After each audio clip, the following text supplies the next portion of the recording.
അഭിമന്യ Thomas Mar Coorilos തിരുമേനി, Thomas Samuel തിരുമേനി, Thomas ക്യോമ്പൻ തിരുമേനി, ആദരണീയനായ നമ്മളുടെ MLA മാത്യു ടി തോമസ്, ഇന്ന് ആശംസ പറയുന്ന ഷീബ തരകൻ ഉൾപ്പെടെയുള്ള മഹായിടവക officers, pastor board secretary, zonal minister, ജില്ലാ ചെയർമാൻമാർ, ജില്ലാ സെക്രട്ടറിമാർ, അച്ഛന്മാർ, ഉപദേശിമാർ, സിസ്റ്റേഴ്സ്, വിശ്വാസ സമൂഹമേ, നിങ്ങൾക്കെല്ലാവർക്കും എൻ്റെ സ്നേഹവന്ദനം. 1879 ജൂലൈ 25 തിരുക്കൊച്ചി ആംഗ്ലിക്കൻ മഹായിടവകയുടെ ആദ്യ ബിഷപ്പ്, സ്പീച്ച്ലി ബിഷപ്പ്, സ്ഥാനാരോഹണ ശുശ്രൂഷയിലൂടെ മഹായിടവകയുടെ ഉത്തരവാദിത്വം ഏറ്റെടുത്തു. 1880 ജനുവരി മാസത്തിൽ അദ്ദേഹം ഔദ്യോഗികമായി നമ്മുടെ നാട്ടിലെത്തി എൻ്റെ ചുമതല ഏൽക്കുകയും ചെയ്തു. ഒരു ചർച്ച് ഹിസ്റ്റോറിയൻ എന്ന നിലയിൽ CY തോമസ് അച്ഛൻ വളരെ സവിസ്തരമായി ചരിത്രം നമ്മളെ ഓർമ്മപ്പെടുത്തിയതുകൊണ്ട് ഞാൻ അതിന് ഒട്ടുമേ മുതിരുന്നില്ല.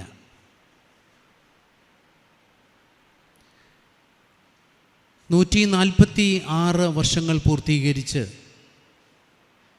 147 വർഷത്തിലേക്ക് നമ്മൾ പ്രവേശിക്കുക. ചിലരെങ്കിലും ചോദിച്ചു, എന്തുകൊണ്ട് ഇപ്പോൾ ഒരാഘോഷം? ഒത്തിരി ആളുകൾക്ക് ഒത്തിരി ഉത്തരങ്ങളാണ് പറയുവാനുണ്ടായിരുന്നത്. എന്നാൽ നമ്മുടെ മുൻപിൽ ഒരു ജൂബിലി ആഘോഷങ്ങൾക്കുള്ളത് 3 വർഷങ്ങൾ മാത്രമാണ്. സഭയെപ്പറ്റി, സഭയുടെ ചരിത്രത്തെപ്പറ്റി സഭാ മക്കളെ ബോധ്യപ്പെടുത്തുവാനുള്ള, സഭാ മക്കളുടെ ഉത്തരവാദിത്വം എന്നതിനെപ്പറ്റി മഹായിടവകയിലെ അങ്ങോളം ഇങ്ങോളം ജനങ്ങളെ ഓർമ്മപ്പെടുത്തുന്നതിനൊക്കെയായി അല്പം മുൻപ് തന്നെ ഇതിൻ്റെ പ്രവർത്തനങ്ങൾ ആരംഭിച്ചു എന്നുള്ളതാണ് യാഥാർത്ഥ്യം.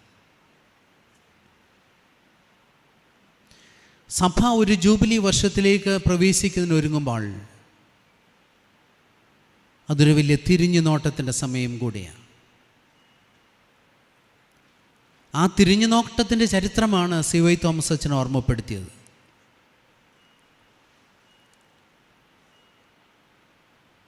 കേരളത്തിൻ്റെ ഏതാണ്ട് 210 വർഷം മുൻപുള്ള ചരിത്രം നമുക്കൊന്ന് ചിന്തിക്കാൻ പോലും സാധിക്കുന്നതല്ല. അത്രമാത്രം പ്രതികൂലമായിരുന്ന സാഹചര്യങ്ങളിൽ സ്വന്തം നാടും സ്വന്തം വീടും കൂടപ്പെട്ടവരെയും ഒക്കെ ഉപേക്ഷിച്ച്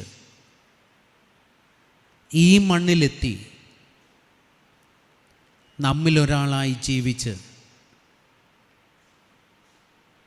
നമ്മളെ ദൈവസ്നേഹത്തിലേക്ക് കൂട്ടിക്കൊണ്ടുവന്ന, വിദ്യാഭ്യാസത്തിന് ഊടും പാവും നെയ്ത, വിദ്യാഭ്യാസപരമായി, വിശ്വാസപരമായി, സാമൂഹികമായി, സാമ്പത്തികമായൊക്കെ വളർത്തിയെടുക്കുന്നതിന് മിഷണറിമാരെടുത്ത ത്യാഗോജ്വലമായ സേവനങ്ങൾ. അവർ തുടക്കം കുറിച്ചു. അവർ പണിതതിന് മുകളിൽ കെട്ടുമണി ചെയ്യുവാൻ ഈ കഴിഞ്ഞ വർഷങ്ങളിൽ സഭയ്ക്ക് സാധിച്ചു. വിദേശ മിഷണറിമാരായ 5 ബിഷപ്പന്മാർ, അതിനുശേഷം ഭാഗ്യസ്മരണീയനായ ജേക്കബ് തിരുമേനി ഉൾപ്പെടെ ഈ കഴിഞ്ഞ കാലങ്ങളിൽ സഭയ്ക്ക് നേതൃത്വം നൽകിയ വന്യരായ ബിഷപ്പന്മാർ, അവരുടെ നിസ്വാർത്ഥവുമായ സേവനങ്ങളെ ഓർത്ത് ദൈവത്തിന് സ്തോത്രം ചെയ്യുക. മിഷണറി ബിഷപ്പന്മാരുടെ മാത്രമൊന്നും പ്രവർത്തനങ്ങളല്ല, അവരുടെ നേതൃത്വം, അവരോട് ചേർന്ന് പ്രവർത്തിച്ച അൽമായ നേതൃത്വം, പട്ടക്കാർ, ഈ സഭയെ ഒന്നിച്ചു നിർത്തുന്നതിന്, കെട്ടുറപ്പോടെ വളർത്തിയെടുക്കുന്നതിന് കഠിനാധ്വാനം ചെയ്ത അനേകർ, നമ്മിൽ നിന്ന് മൺമറഞ്ഞു പോയ പൂർവ്വ മാതാപിതാക്കൾ, അവരുടെ പ്രാർത്ഥന, അവരുടെ കഠിനാധ്വാനം, അവരുടെ ദൈവാശ്രയം നാം ഇന്ന് ഈ സ്ഥിതിയിലായിരിക്കുന്നതിന് മുഖാന്തരങ്ങളായി. വന്യരായ തോമസ് കെ ഉമ്മൻ തിരുമേനിയും തോമസ് ശാമുവൽ തിരുമേനിയും നമ്മുടെ ഒപ്പമുണ്ട് എന്നുള്ളതും ഏറെ സന്തോഷകരമായ അനുഭവം. സമൂഹത്തിൻ്റെ ബഹുമുഖമായ പ്രവർത്തനങ്ങളോട് ചേർന്ന് പ്രവർത്തിപ്പാൻ, നാടിൻ്റെ നാഡീസ്പന്ദമറിഞ്ഞ് അതിനൊത്ത് പ്രവർത്തിക്കുവാൻ, അധാർമികയ്ക്കും അനീതിക്കുമെതിരെ ശബ്ദിക്കുവാൻ സഭ എന്നും മുൻപന്തിയിൽ നിന്നിരുന്നു. ഇന്ന് നാം നേരിടുന്ന വലിയ വിപത്ത് ഡ്രഗിൻ്റെ, ലഹരിയുടേതാണ്. അതിനെതിരെ ജനങ്ങളെ ബോധവാന്മാരാക്കുവാനുള്ള പ്രവർത്തനങ്ങൾ മഹായിടവകയായി യുവജന പ്രസ്ഥാനമായി കഴിഞ്ഞ നാളുകളിൽ, കഴിഞ്ഞ ചില മാസങ്ങളായി ചെയ്തുകൊണ്ടിരിക്കുന്ന പ്രവർത്തനങ്ങൾ, പ്രകൃതി സംരക്ഷണത്തിൻ്റെ ആവശ്യകതയെപ്പറ്റി സഭയുടെ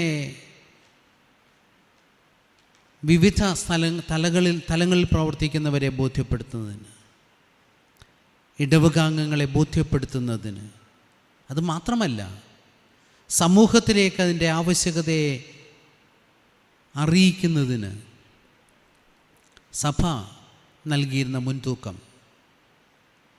ബഹുമുഖമായിരുന്നു സഭയുടെ പ്രവർത്തന മേഖലകൾ.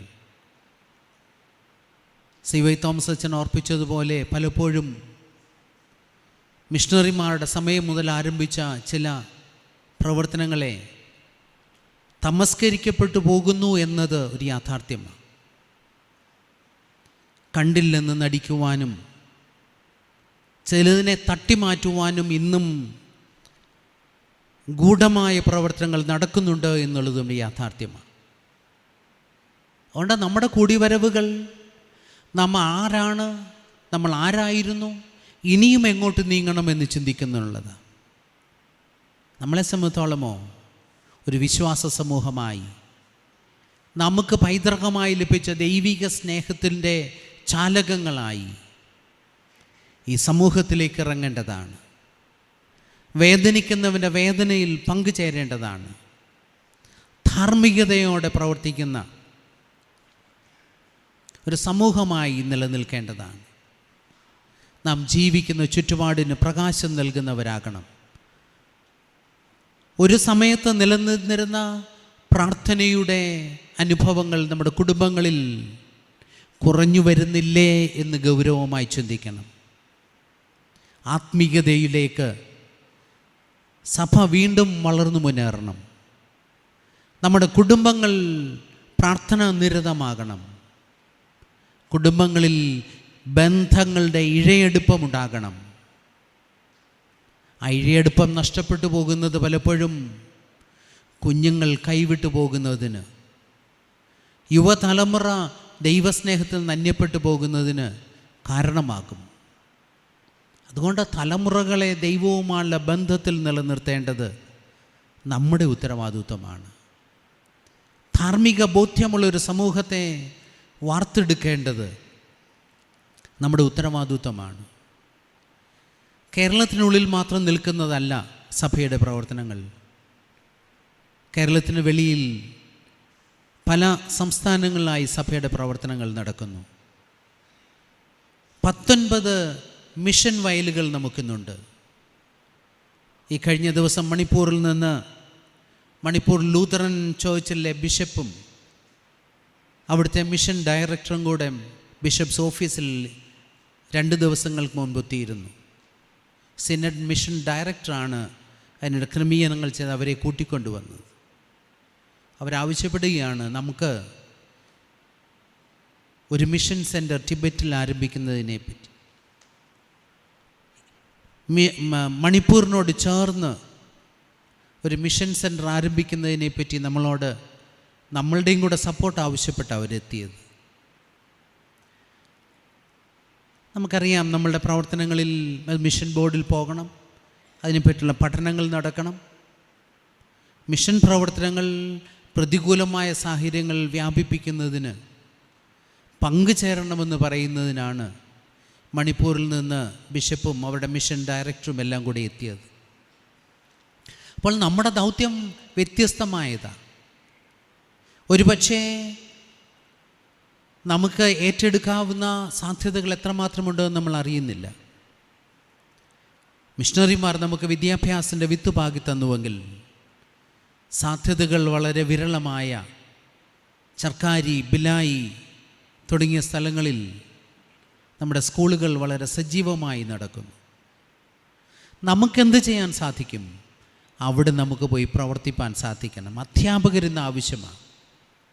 മിഷണറിമാർ നമ്മുടെ നാട്ടിൽ വന്ന് നമുക്ക് വിദ്യാഭ്യാസത്തിന് വെളിച്ചം പകർന്നു തന്നുവെങ്കിൽ നമുക്കിന്ന് സാധിക്കേണ്ടിയിരിക്കുന്നത് നമുക്ക് ലഭ്യമായ ഈ വെളിച്ചം ഈ സാധ്യതയില്ലാതെ, വിദ്യാഭ്യാസത്തിൻ്റെ സാധ്യതയില്ലാതിരിക്കുന്ന ഇടങ്ങളിൽ പങ്കുവെക്കുവാൻ സാധിക്കണം. അത് ചുരുങ്ങിയ കാലമെങ്കിലും അവിടെ പോയി പ്രവർത്തിക്കുവാൻ സഭാ മക്കളെ പ്രത്യേകം ആഹ്വാനം ചെയ്യുക. നമ്മളുടെ കർത്തവ്യം അവിടെയാണ്. മിഷണറിമാരെന്ത് ചെയ്തു എന്ന് പറയുന്നതോടൊപ്പം തന്നെ, അവയെ ഓർക്കുന്നതോടൊപ്പം തന്നെ നമുക്കെന്ത് ചെയ്യുവാൻ സാധിക്കും എന്ന് തീരുമാനിക്കുന്ന, അത് പ്രവൃത്തി പഥത്തിലേക്ക് എത്തിക്കുവാൻ പ്രതിജ്ഞാബദ്ധമാകുന്നതിന് ഈ സോണൽ മീറ്റിങ്ങുകൾ മുഖാന്തരമാകട്ടെ. 4 സോണുകളിലായി നമ്മുടെ മീറ്റിങ്ങുകൾ ക്രമീകരിക്കുകയാണല്ലോ. എൻ്റെ ആദ്യത്തെ മീറ്റിംഗാണ് ഇന്ന് നടക്കുന്നത്. 3 സോണുകളിലും 25-ാം തീയതിക്ക് മുൻപായി നടത്തപ്പെടുകയാണ്. 25-ാം തീയതി കോട്ടയത്ത് ഇതിൻ്റെ സമാപന സമ്മേളനം നടക്കുക. നിങ്ങളെല്ലാവരെയും അതിലേക്ക് മഹായിടവക അധ്യക്ഷൻ എന്നതിൽ പ്രത്യേകം സ്വാഗതം ചെയ്യട്ടെ. ഇന്ന് ഓൺലൈനിൽ ഇത് ലഭ്യമാണ്. ഈ മീറ്റിങ്ങുകൾ കംപ്ലീറ്റ് മഹായിടവയുടെ കമ്മ്യൂണിക്കേഷൻ ഡിപ്പാർട്ട്മെൻറ്റാണ് ഇതിൻ്റെ പിൻപിൽ അധ്വാനിച്ചുകൊണ്ടിരിക്കുന്നത്. നമ്മളുടെ പുതിയൊരു സംരംഭമായിരുന്നു. ഇതുവരെയും കോട്ടയത്തിന് വെളിയിൽ നമ്മളുടെ ടീം ഇറങ്ങി പ്രവർത്തിച്ചിട്ടില്ല. എന്നാൽ അത് എല്ലാ സ്ഥലങ്ങളിലേക്കും വ്യാപിപ്പിക്കുന്ന ക്രമീകരണമായി കമ്മ്യൂണിക്കേഷൻ ഡിപ്പാർട്ട്മെൻറ്റ്. നിങ്ങളുടെ പള്ളികളിൽ ആവശ്യമുണ്ടെങ്കിൽ നിങ്ങളുടെ പ്രോഗ്രാമുകൾക്ക് ഈ ഡിപ്പാർട്ട്മെൻറ്റ് സേവനം നിങ്ങൾക്ക് ലഭ്യമാകുന്നതാണ്. ദോഹയിലുള്ള യുവജനങ്ങളാണ് ഈ ഡിപ്പാർട്ട്മെൻറ്റ് ആവശ്യമായ എക്യുപ്മെൻറ്റ്സ് വാങ്ങുന്നതിന് പണം നൽകി സഹായിച്ചത്. കഴിഞ്ഞ പ്രാവശ്യം അവർ വിസിറ്റ് ചെയ്തപ്പോൾ ഈ ഒരാവശ്യം അവരോട് പറഞ്ഞു. ബിഷപ്പ് അതിന് വേണ്ട പണം ഞങ്ങൾ കണ്ടെത്തി നൽകിക്കൊള്ളാം എന്ന് പറയുകയാണ് ചെയ്തത്. കഴിഞ്ഞ ഡയസസൻ കൺവെൻഷന് മുൻപായി ഇത് ക്രമീകരണങ്ങൾ ചെയ്ത് അതിൻ്റെ പ്രവർത്തനങ്ങൾ ആരംഭിക്കുന്നു. എബിഎച്ച്നാണ് ഇതിന് ഡയറക്ടറായി പ്രവർത്തിക്കുന്നത്. ഞാൻ എന്തിനാണ് ഇത് ഓർപ്പിച്ചതെന്ന് വെച്ചാൽ, നിങ്ങളുടെ പള്ളികളിൽ നടക്കുന്ന വാർത്തകൾ എബിഎച്ചിനെ അറിയിക്കാം. ഓൺലൈനിലൂടെ ഇത് മറ്റുള്ളവരിൽ എത്തിക്കണമെന്നുണ്ടെങ്കിൽ ഈ ഡിപ്പാർട്ട്മെൻറ്റ് സേവനം നിങ്ങൾക്ക് ഉപയോഗിക്കാം. നമുക്കൊന്നിച്ച് പ്രവർത്തിക്കാം. മഹായിടവകയുടെ നന്മയ്ക്കായി, ഈ ദേശത്തിൻ്റെ നന്മയ്ക്കായി, സ്വാർത്ഥതയോടെ നമുക്ക് വേണ്ടി മാത്രം ജീവിപ്പാനല്ല, നാം ജീവിക്കുന്ന നാടിൻ്റെ, ദേശത്തിൻ്റെ, സമൂഹത്തിൻ്റെ നന്മയ്ക്കായി, എൻ്റെ വിശ്വാസപരവും സാമൂഹികമായ വളർച്ചയ്ക്ക് വേണ്ടി, ധാർമ്മിക മൂല്യങ്ങൾ ഉയർത്തുന്ന ഒരു സമൂഹത്തെ കെട്ടുപണി ചെയ്യുന്നതിന് നമുക്കൊന്നിച്ച് പ്രവർത്തിക്കാം. അതിന് ഏറെ ആവശ്യമായിരിക്കുന്നത് നമ്മിലുള്ള ദൈവിക ബോധ്യമാണ്. ആ തീ കെട്ടുപോകാതെ കത്തിജ്വലിപ്പിക്കുവാൻ നമ്മളുടെ സമ്മേളനങ്ങൾ, നമ്മുടെ ചിന്തകൾ, നമ്മുടെ പഠനങ്ങളൊക്കെ മുഖാന്തരമാകട്ടെ എന്ന് പ്രാർത്ഥിക്കുന്നു. കുർലോസ് തിരുമേനിയുടെ സാന്നിധ്യം ഇന്നേറെ സന്തോഷമാണ്. ഞാനിവിടെ അച്ഛനായി പ്രവർത്തിച്ച സമയത്ത് അഭിമന്യ തിരുമേനിയോട് ചേർന്ന് ഇവിടുത്തെ എക്യൂമെനിക്കൽ ബോഡിയുടെ ഭാഗം എന്ന നിലയിൽ പ്രവർത്തിപ്പാൻ സാധിച്ചതുമെല്ലാം നന്ദിയോടെ ഓർക്കുകയാണ്.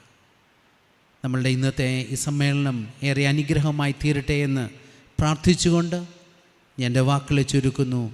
ദൈവം നമ്മെല്ലാം ധാരാളമായി അനുഗ്രഹിക്കട്ടെ.